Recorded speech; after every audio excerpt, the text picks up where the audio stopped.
Hey guys, this is my long-awaited spoiler video of The Brothers Karamazov by Fyodor Dostoevsky. This book. I could talk about this book for hours. As you can see, I tabbed it, and I will tell you what the tabs mean. Let's see. For yellow, I have religion and philosophy. Green is Alyosha. Orange is Ivan. Blue is Dmitri. Fyodor is purple. Red is what is going on. Pink is love, and teal is Smerdyakov, or Pavel. If you know, you know. So, as I recall, first in the book, you get introduced to the father. You are instantly told that he is killed.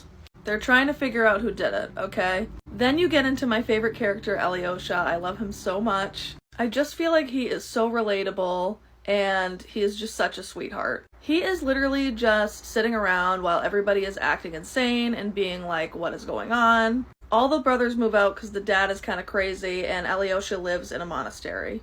There is also a side note sort of love triangle going on with Ivan, the dad, Fyodor, and Dmitri. So that is sprinkled throughout the book. Mostly, though, I want to get into one of the chapters that is the most profound chapters in this book, which is called The Grand Inquisitor.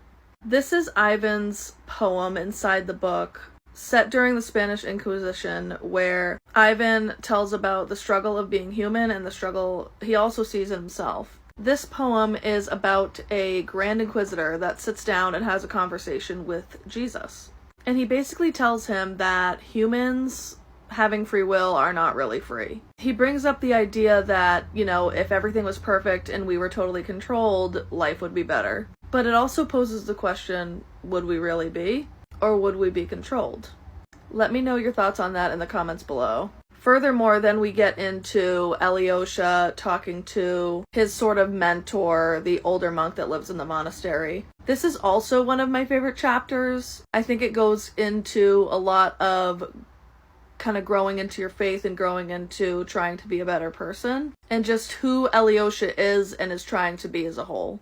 Then you get into Dmitri's nonsense. He's all the blue in the middle. And then Ivan starts losing his mind. I think Ivan is probably one of the second most important characters in the book, in my opinion. Him and Alyosha are up there together for me, because Ivan is really the character that drives this entire story and both sides of the argument.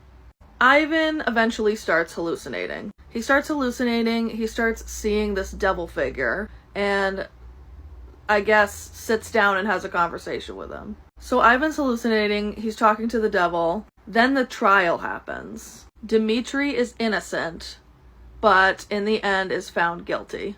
I think this is important because he represents someone that is driven by passion and redemption, and he just wants to be a good person, so he accepts his fate. Now we'll get to who did it. There is actually a fourth illegitimate brother who is the son of the father and another woman.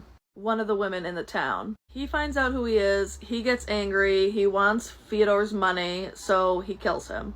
Smerdyakov, or Pavel as they also call him, embodies someone who is just pure evil and wants nothing but bad for other people and is obsessed with himself. This is one of the most incredible books I've ever read, one of the most deep and thought-provoking books that I've ever read. The story is so jam-packed with all different things, all different questions, and it really makes you think. And there are all types of different people in the world. Definitely recommend this book. If this is the only book you ever read, that's not so bad. Definitely go pick it up, and if you read it, let me know what you think. Happy reading.